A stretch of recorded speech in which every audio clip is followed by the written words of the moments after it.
অস্থিতিশীল অবস্থার দিকে ছেড়ে দিয়েছেন এবং জনমানুষের বিপন্ন করেছেন।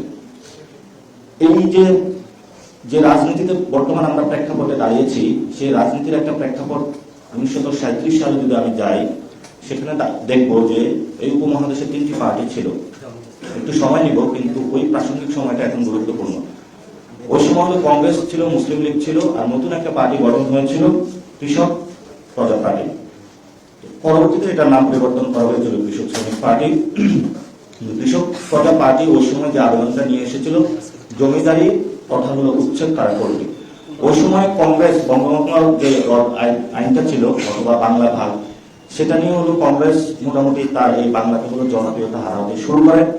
সেই সময় আবার মুসলিম লীগ যারা ছিল তারা হলো ওই নির্বাচনের 1937 সালে তার ধর্মীয় কাজগুলো প্লে করে এবং তারা সেখানে ইসলাম যারা কৃষক প্রজা পার্টি যারা হলো জমিদারি প্রথা উচ্ছেদ করতে চেয়েছিল তাদেরকে হলো ইসলাম বিরোধী বলে হলো তকমা দেয়।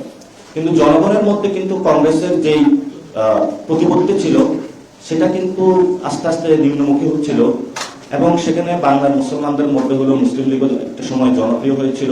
কিন্তু তারা যখন এখানে মানুষের যে স্বার্থ সংশ্লিষ্ট বিষয়গুলো ধরতে পারতেছিল না, তখন কিন্তু এই বাংলার মাটিতে হলো কৃষক প্রজা পার্টি আসে।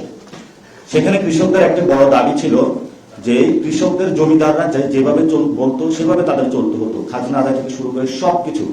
অর্থাৎ কৃষকদের কোনো মালিকানা ভূমির উপরে কোনো অধিকার ছিল না এবং জমিদারের অত্যাচার নিপীড়নের মধ্য দিয়ে এই বঙ্গ যারা মুসলিম ছিল তারাই শুধু নিপীড়িত হয় নাই, হিন্দুরাও নিপীড়িত হয়েছিল। ফলে এই দুই শ্রেণীকে কানেক্ট করে ওই সময় প্রায় তারা 30%-এর কাছাকাছি ভোট পেয়েছিল এবং মুসলিম লীগও প্রায় 30%-এর কাছাকাছি ভোট পেয়েছিল। কিন্তু যখন মন্ত্রিসভা গঠন হলো, মন্ত্রিসভায় মুসলিম লীগের প্রতিনিধি ছিল, কৃষক প্রজা পার্টির প্রতিনিধি ছিল।